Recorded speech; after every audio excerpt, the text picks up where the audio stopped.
अगर तुम्हारे दावे में दम है, ईमानदारी है, सच्चाई है, तो पूरा वक्त दे दो। उम्मीद पोर्टल पे सब रजिस्टर कर देंगे, उसमें सरकार को क्या नुकसान हो जाने वाला है। साफ मंशा दिखती है कि ये वक्फ की प्रॉपर्टी को हत्या करके अपने जो पालतू लोग हैं उनको देना चाहते हैं। 14 लाख प्रॉपर्टी दस्तावेज उसके इकट्ठा करना 400 साल 500 साल पुरानी प्रॉपर्टीज है, किस तरीके से वो होगा।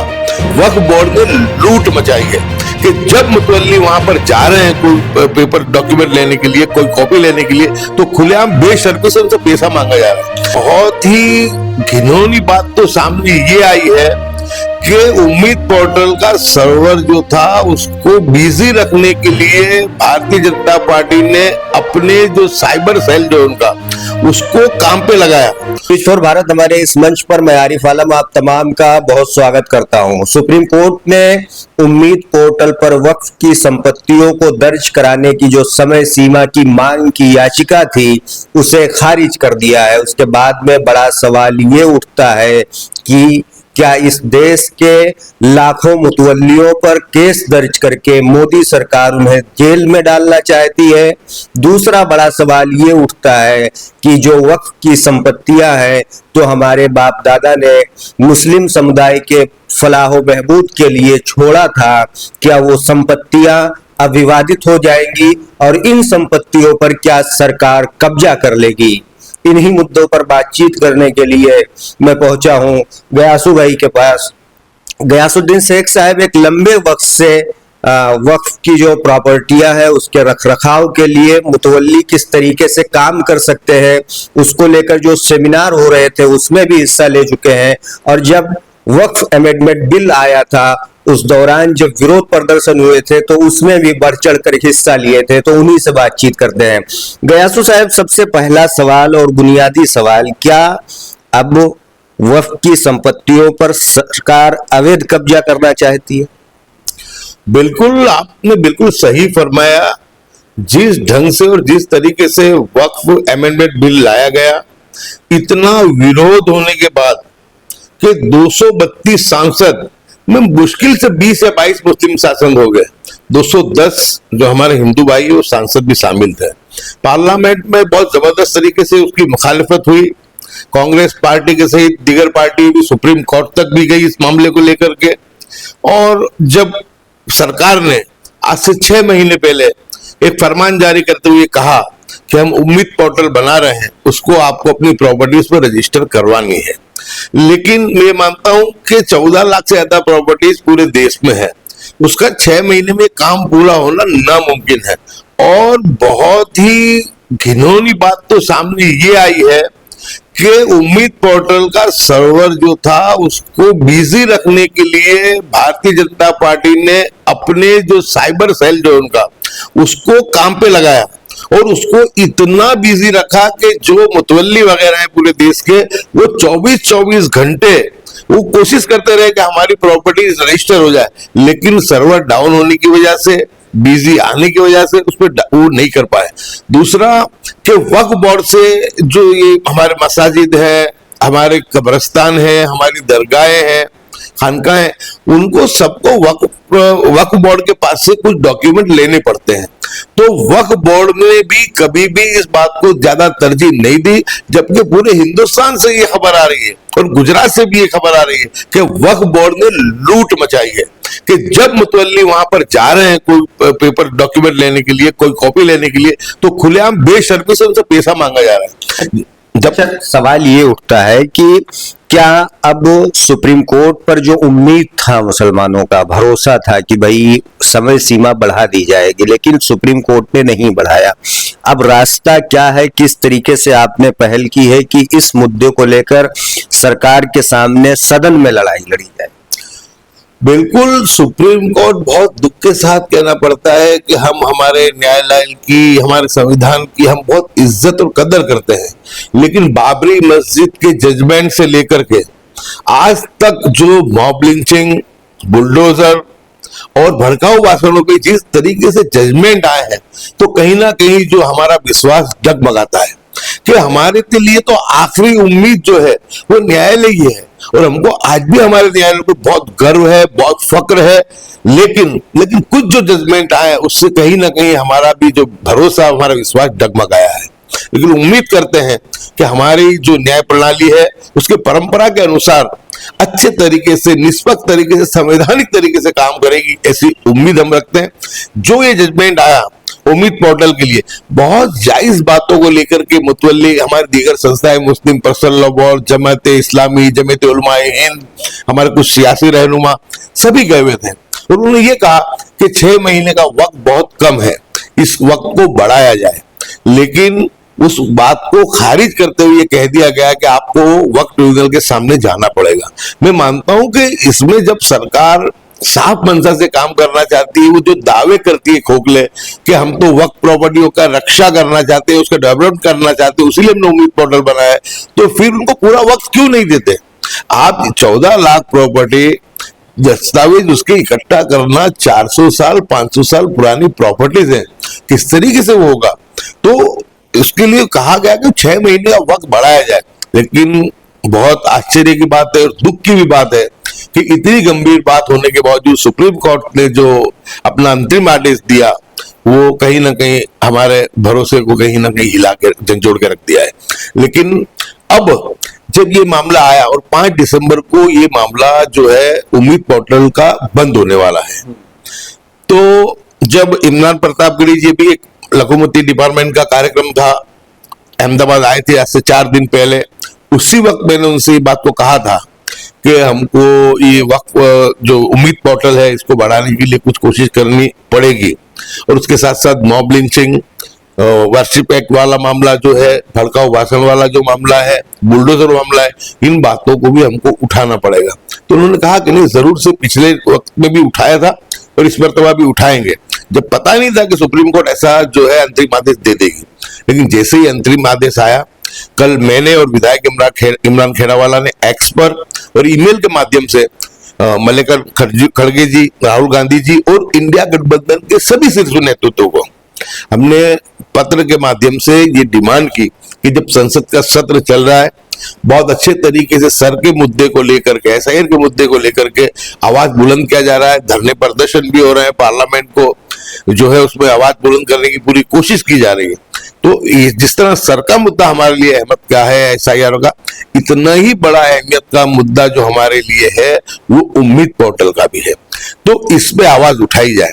और उसके बाद जब ये हमने पत्र भेज दिए, उसके बाद फिर मैंने पर्सनली सविशेष मैंने सलमान खुर्शीद साहब जो भूतपूर्व विदेश मंत्री हैं उनसे 2 मरतबा टेलीफोनिक बात की, तारिक अनवर साहब सीनियर लीडर हैं उनसे बात की, इमरान प्रतापगढ़ी साहब से टेलीफोनिक बात की, मोहम्मद जावेद जो सांसद है उनसे बात की, और एमपी नासिर हुसैन साहब की जो मल्लिकार्जुन खड़गे जी के ऑफिस के इंचार्ज हैं उनसे बात की हमने, और इमरान मसूद जो धांसू विधायक जो सांसद है, लड़ायक है, बहुत मजबूत उन्होंने जवाब दिया कि भाई मैं तो इस मामले को लेकर के सुप्रीम भी गया हूं और जरूर से इन मामले को हम उठाएंगे।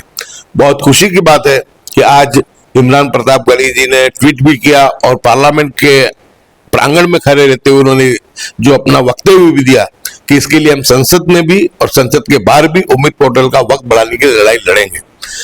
देश के बड़े नेताओं में जिनकी गिनती होती है, ऐसे अखिलेश यादव, उन्होंने भी ट्वीट किया, और उन्हीं के सांसद मोहिबुल्लाह नदवी साहब जो सपा सांसद हैं, उन्होंने आज पार्लियामेंट में भी अपनी आवाज को बेबाक तरीके से बुलंद किया। मैं सैल्यूट करता हूं मोहिबुल्लाह नदवी साहब को, मैं सैल्यूट करता हूं इमरान प्रतापगढ़ी जी को। मुझे यकीन और भरोसा है कि इंशाल्लाह आने वाले जो अभी सत्र चल रहा है उसके अंदर जिस तरह वक्फ अमेंडमेंट बिल के वक्त में जो 232 कांग्रेस और इंडिया गठबंधन के सांसदों ने मिलकर लड़ाई को लड़ा था, इस लड़ाई को भी सब मिलकर लड़ेंगे। और जो मुस्लिम समाज की जो पुरखों की जो बस्ती, जो उनकी जो विरासत है, उसको जो रक्षण कराने का, उसको बचाने के मुहिम में हमारा पूरा साथ देंगे। मैं ये समझ में नहीं आता है कि सरकार क्यों इतनी उतावल कर रही है। इसमें इसकी साफ मंशा दिखती है कि ये वक्फ की प्रॉपर्टियों को हत्या करके अपने जो पालतू लोग हैं उनको देना चाहते हैं। लेकिन मुझे अल्लाह के जात से भी उम्मीद है और संसद पे भी भरोसा है और विपक्ष में भी कि वो अच्छे तरीके से बात को रखेगा और ये वक्त बढ़ेगा।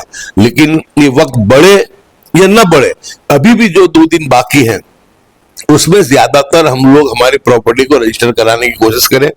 आज कैसे होगा गयासु भाई, क्योंकि ये जिस दिन ये मामले की सुनवाई हो रही थी उसी दिन से मैं कई लोगों के संपर्क में हूँ। लोगों का कहना है कि भाई चल ही नहीं रहा है सर्वर, उसी दिन से चल रहा है कि मतलब कभी 24 घंटे में 5 मिनट 10 मिनट, और वो भी रात में कभी कभी होता है कि भाई सर्वर चल रहा है। तो कैसे मुमकिन हो सकता है? मैंने आपके इंटरव्यू के शुरुआत में मैंने कहा कि गहरी साजिश है कि जो भारतीय जनता पार्टी का जो साइबर सेल है उसका काम ही देश में नफरत फैलाना, अपने एजेंडे को लागू करवाना, हक और सच बात को उजागर होने से रोकना। तो हमारे पास तो ये मैसेज है कि वो लोगों ने इतना उसको बिजी करके रखा है सर्वर को कि वो चले ही नहीं, यानी ये गहरी साजिश है। और ये बहुत बड़े लोगों ने इस बात को जो है इसके ऊपर अपनी सम्मति बताई और इस बात को रखा है। तो यानी इनका तो जो मामला है वो ये है ही कि सर्वर डाउन रहे, लोग अपनी प्रॉपर्टी रजिस्टर ना करा सके।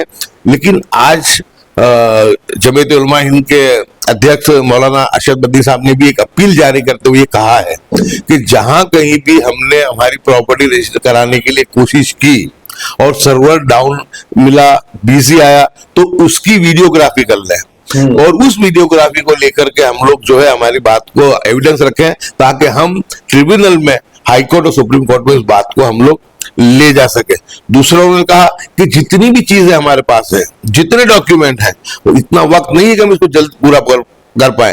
अरशद बद्री साहब ने कहा कि कम से कम हम ईमेल के माध्यम से भी उसको भेज दें जो कुछ हमारे पास है, क्योंकि हमको पूरे जो एविडेंस है, जो पूरा हुए है, उसको करने का मौका सरकार ने दिया ही नहीं है, तो हम हमारी बात को रख सके। तो उन्होंने बहुत सभी लोगों को, जिम्मेदारों को, मुतवल्लियों को, एनजीओस को, जो अरशद बद्री साहब ने जो मशवरा दिया है, मैं मानता हूं कि बड़ों की बात में खैर होती है, तो उलमा इकराम तो हमारे सर के ताज हैं, तो उनकी बात को भी तरजीह देते हुए जितना मुमकिन हो उसको करा लिया जाए। बाकी एविडेंस के रूप में हम वीडियोग्राफी कर लें, क्योंकि जिस तरह हम लोग उसको करने की, रजिस्टर करने की कोशिश कर रहे हैं और सर्वर नहीं चल रहा है, तो वो भी बहुत काम में आएगा। और ईमेल के माध्यम से जितनी चीजें हमारे पास है, इतनी ईमेल के माध्यम से भेजते हैं। नो डाउट कि वो जो चीज है उसको मान्य नहीं रखा जाएगा, लेकिन कम से कम हमारा एविडेंस रहेगा कि हम इसको करने के लिए तैयार थे।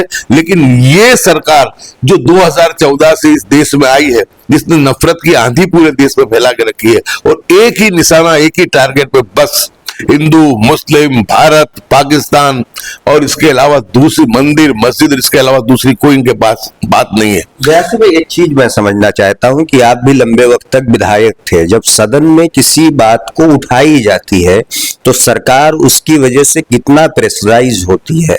अगर ये मामले को उम्मीद पोर्टल वाले संसद भवन में उठाया जाए तो सरकार कितना दबाव में आएगी इसको लेकर?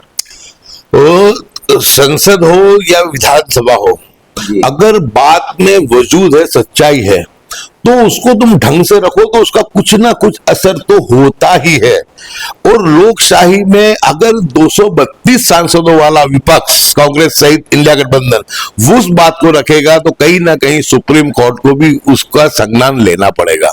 और हम तो ये कहना चाहते हैं कि पूरे गुजरात और पूरे हिंदुस्तान के लोगों को कि इस चीज के खिलाफ सब भी अपना विरोध दर्ज कराएं, मेल के द्वारा राष्ट्रपति जी को लिखे, प्रधानमंत्री को लिखे, हम लोग जो माइनॉरिटी अफेयर्स मिनिस्टर्स हैं उनको लिखे, और हम इसके लिए एक आंदोलन भी करें, क्योंकि ये सरकार का तो मनसा ही ये है कि ऐसा उलझा देना और ऐसा उनको उलझा के रखे। क्योंकि मैं इसके पीछे का मकसद साफ समझ में आता है कि हमारी प्रॉपर्टीज को ये हड़पना चाहते हैं और हम लोग ये सब डॉक्यूमेंट पूरे न कर पाए, उसके लिए करते हैं। क्योंकि मैं ये मानता हूं कि वक्त ट्रिब्यूनल जाना आसान नहीं है, बहुत खर्चा होगा, बहुत खर्चा होगा और बहुत मेहनत और बहुत वक्त मांगेगा। इसलिए इसका सीधी सी बात है कि जब तुम फ्री एंड फेयर काम करना चाहते हो, लोगों की भलाई के लिए करना चाहते हो, जैसा तुम दावा कर रहे हो, अगर तुम्हारे दावे में दम है, ईमानदारी है, सच्चाई है, तो पूरा वक्त दे दो। उम्मीद पोर्टल पे सब रजिस्टर कर देंगे, उसमें सरकार को क्या नुकसान हो जाने वाला है? एक चीज खुल करके आ जाएगी। अगर उम्मीद पोर्टल पे जब जो चीजें खुल के आएंगी और उसमें कहीं गड़बड़ी पाई जाती है, सरकार उसको एक्शन ले, उसमें कोई विरोध नहीं करेगा। लेकिन तुमको तुम्हारा पक्ष रखने ही नहीं देना, अपनी बात को रखने ही नहीं देना, इतना वक्त ही नहीं देना कि वो अपने डॉक्यूमेंट को वो लोग सबमिट कर सके, उम्मीद पोर्टल पर रजिस्टर कर सके। यानी ये जो ढंग से उसको नकार रहे हैं तो साफ खुले मन से लगता है कि इनकी जो मंशा है वो मेली है। शुक्रिया गयासुद्दीन शेख साहब। ये थे गयासुद्दीन शेख साहब जिन्होंने एक बड़ी और गहरी साजिश का पर्दाफाश किया है कि वक्फ की जो संपत्तियां हैं वो दर्ज ना हो पाए उम्मीद पोर्टल पर, उसके लिए बीजेपी के आईटी सेल से जुड़े लोगों को लगा दिया गया है ताकि वो साइट इतनी बिजी रहे कि दूसरे लोग उस पे अपना रजिस्ट्रेशन करवा ही नहीं सके। ये बड़ी साजिश का पर्दाफाश गयासुद्दीन शेख साहब ने किया है। साथ ही साथ उन्होंने सरकार की मंशा पर भी सवाल खड़ा किया है। उन संपत्तियों पर सरकार की मैली नजर है और उन संपत्तियों को हड़पने की भी कोशिश कर रही है।